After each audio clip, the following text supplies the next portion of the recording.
Hi friends, it's Samantha back here with another cute little video, as I always say, and also it's not raining here in the northwest of England. It's beautiful.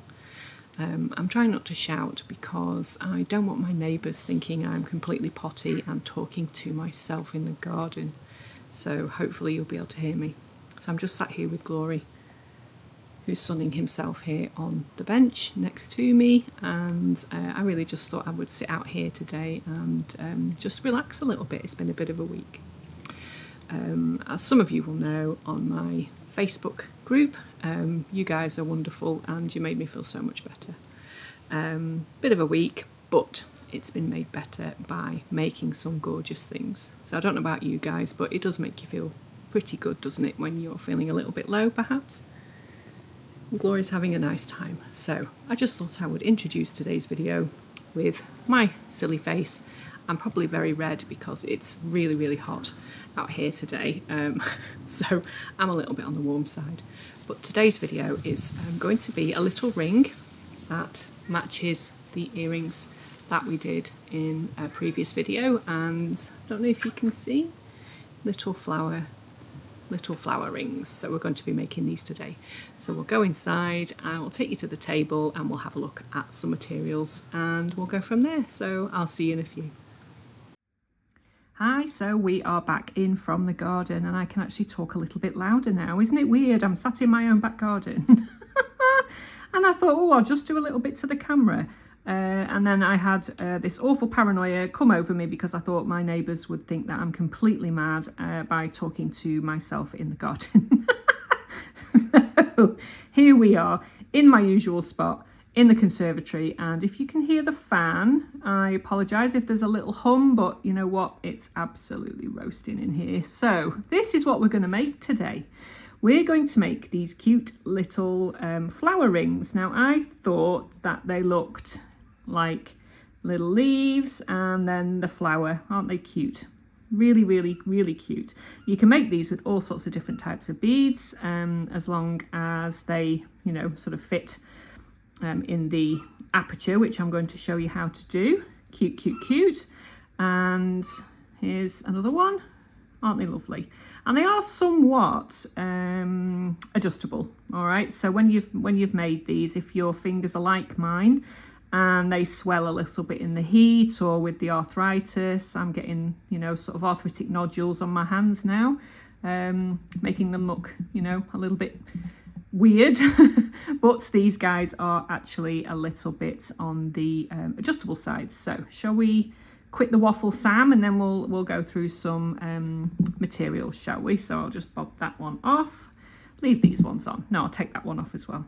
So here we are, flower rings. Let's go ahead and make them. So for this particular ring, you're going to need some 1.5mm wire. Again, as usual, I'll put the equivalent gauge around here for you, so you know what you're playing with. You're also going to need some 0.4mm wire, and again here I'll put the gauge equivalent for you. So you're going to need some flush cutters. You're going to need a pair of chain nose pliers, flat nose pliers, however you want to call them. And you're going to need a pair of either round nose, but I prefer my bail making pliers because the aperture that we're going to make to fit the bead, I use my 9mm increments, but you could get away with 10 as long as the bead and the flower section here sits on top nicely and the bead sort of sits underneath. All right, so get away with 9 or 10. What else do we need? Let's have a think. We're going to need a ruler to measure out some lengths of wire. You will need a ring mandrel because we're going to be doing a little bit of hammering of the ring on the mandrel, so I suggest a stainless steel one or a metal one, which do take a lot of bashing, don't they? But you'll need one of those. And then obviously you'll need a little hammer. Very inexpensive chasing hammer will be absolutely fine. And what else do we need, Sammy? We need some beads. So today I'm going to be using, to match the earrings that we made in, the necklace that we made in a previous video, a little, I think that's just agate an 8mm bead. You can use 6, you can use whatever you like. And I'm going to be using some 8O seed beads. These are Picasso Seafoam Green Matte, and these are made by Miyuki. Beautiful little beads, very, very even sizes, so they're good. Or you can, if you want, if you're very lucky, to have some of these beautiful little check glass flower beads. You could even just attach one of these little check glass beads. I think that would look equally as lovely. So if you have something like this, then go ahead and use those as well. I think they look really, really pretty. All right, so I shall clear the table away and we'll go ahead and make this cute ring. How beautiful for the summertime. Right, chaps and chapesses, here we go. Let's go ahead and make this one. Gosh, it's warm here today, blimey. I don't know. I think I posted up on my little Facebook group. Actually, if you're interested in my Facebook group, I will pop a link down in the description. It's only very small and we have an absolutely gorgeous group of people there who are just wonderful, and we're all becoming very, very firm friends already. So if you fancy joining our happy little band, I will put my link down in the description box. However, let's go for it. To make this ring, it's adjustable. You can make it for any size hand, any size fist, men, women, children, ogres, whatever you like. So what I tend to do is use about 20 centimeters, which is about 8 inches. So you literally just cut off about 20 centimeters, maybe slightly more if you're making a really big ring, and maybe slightly less if you're making a smaller one. Okay, makes sense, doesn't it? Oh, pleasure flight. Honestly, is it the time of day? I don't know. It must be the time of day I sit. Oh, guys, I wish I was on a pleasure flight. Where are they going? That's probably going over to Ireland, actually, so good for them. So anyway, back to the ring. What you need to do is to find the halfway point. All right, so for this, it's obviously 10 centimeters. So I'll just grab that at approximately 10 centimeters. And on my largest increments on my mandrel, I literally bend. So I'm saying literally again, aren't I? Oh, it's the heat. I don't cope well in this weather.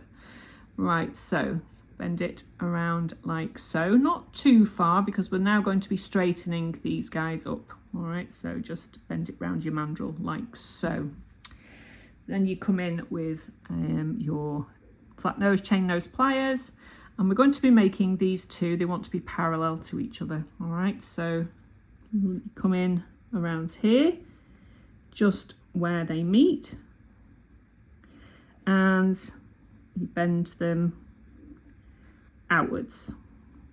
So the next one that we have will be hopefully parallel, and if they're not, just faff around a little bit and then bring them inwards. It's really, really simple. It doesn't have to be perfect. I don't like perfect, as you probably know by now, which is handy really, given that I'm not an expert. If you want perfect, you'll need to go somewhere else. But that's okay.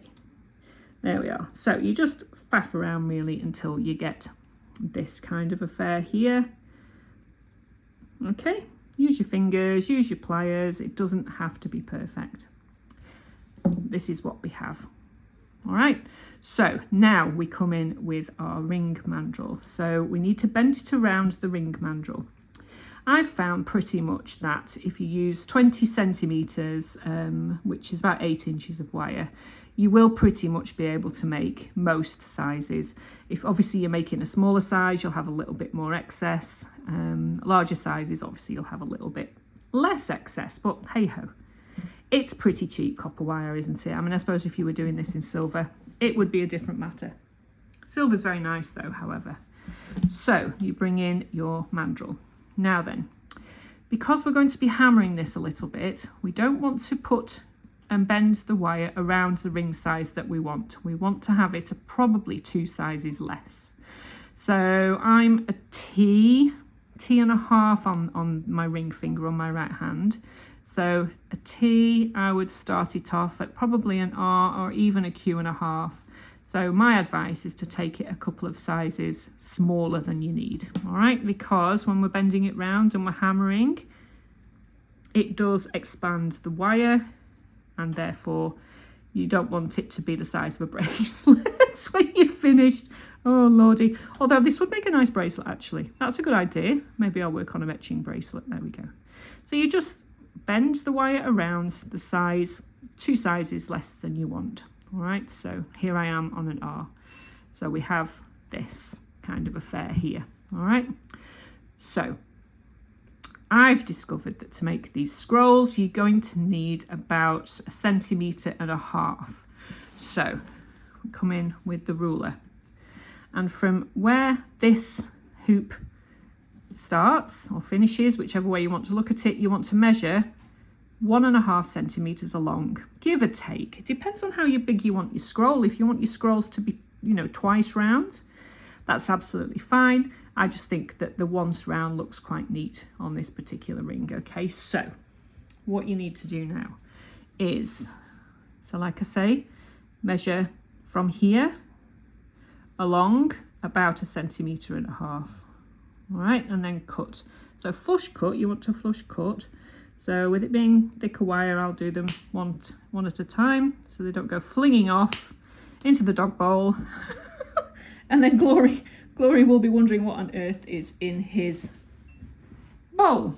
Now then, so normally I would give these a file with a little emery, and I've forgotten to bring that with me, have I? Yeah, okay. To stop people from being annoyed at the sound of filing, you would file the ends here just to make them nice and neat and smooth. Okay, so this is what we have.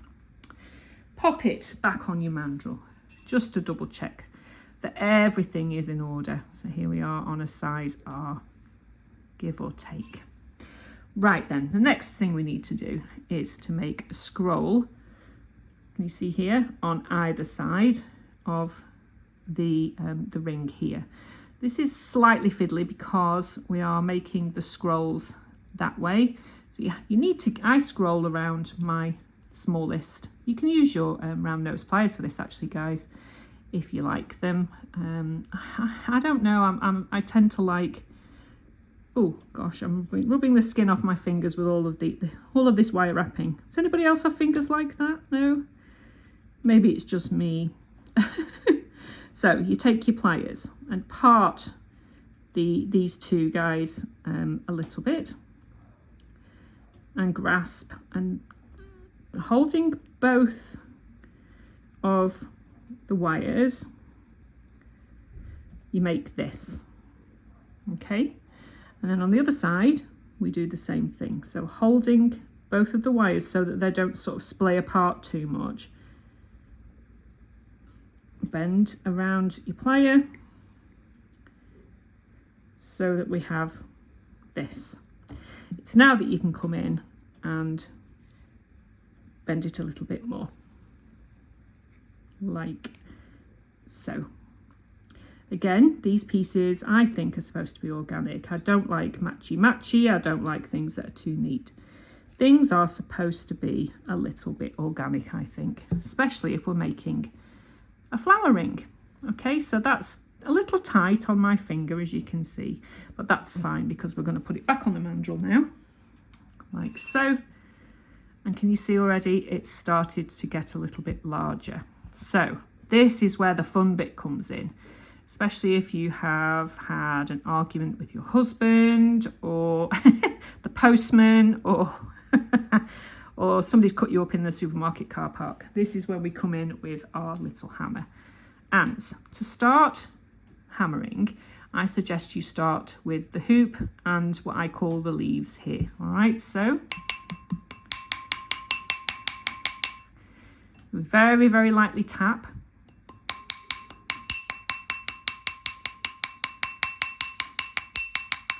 And start to shape. I don't know if you can see that we're starting to make a circular ring here. Before, these bits were sticking upwards, weren't they? So by just gently hammering around the mandrel, we are we are shaping this into something that resembles a comfortable ring.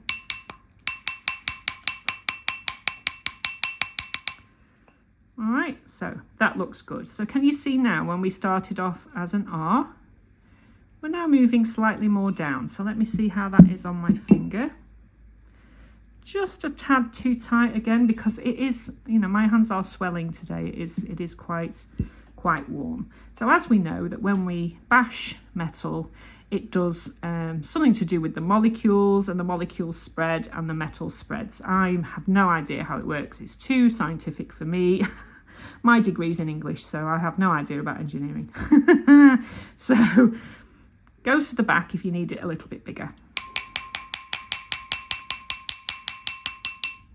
And just texture it slightly. What I suggest you do when you're bashing the back is to try and hold these two guys together underneath so that they're not sort of getting too splayed.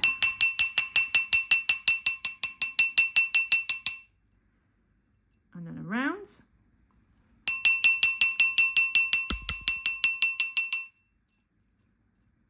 How's that looking? Yep, that looks better to me. Perfect. Right, so now then, this is where you can just have a bit of a mess about, pull things in a little bit if you need to. That's good. And like I said before, you can, these are slightly adjustable, all right? So because it's an open design, there you go, that's perfect. So I just need to bring these two little flower leaves just slightly in a little bit, because they're just sticking out, you know, sort of like wings. You don't want that, you want them to grasp the finger slightly. That's better. So okay, so this, I mean, you know what, if you left that on its own as a sort of stylized ring, that's quite pretty anyway, isn't it? I like that a lot. But let's put a flower on it, shall we? Let's be fun. Okay, now then, so let's bring all these out of the way. So that's your ring part made. All right, let me see if I can do something with this hideous looking finger, because it doesn't look very nice on the camera. No, it's just the way it is. Wire workers' hands. I'm sure mine are not even as bad as some people who do it for a living, indeed. So anyway, let's let's bring in some beads. So you're going to need to take some of your 0.4mm wire and just cut off a section. I don't know. You know me, what do I say? A section, a length, just enough. What's that? I don't know. Let's measure it. That's 7 inches, which is about 17 centimeters. That'll do fine. Let's bring in our bead, and let's bring in our 8O seed beads. So from past experience, I know that to create the circle around a 6O seed bead like this one is, it takes 12 8Os. To create a flower with an 8mm bead, we need 14 8O seed beads, okay? And that's just because I've done a few of these and I know how many beads you need. So 1, oh, this is the talk amongst yourselves bit. 2, 3, oops, 4, 5, 6. Let me know what the weather's like in your neck of the woods, guys. 7, 8, 9, it's very warm.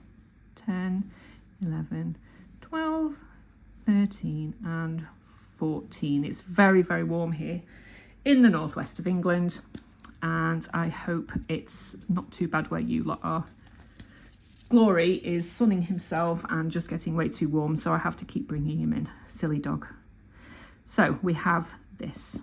All right, so let me just move this out of the way. What we need to do now is to place one end of the wire through half of the beads. So obviously, because we've got 14 on, we need to pass it through 7. I'm good at maths. Good at mental arithmetic there, Sam. So pop the wire through the beads. If you have to do this in 2 goes, don't worry about it, just as long as the wire doesn't get kinked, you know. There we go. So push that wire through, and then I just come in with my plier. There we go.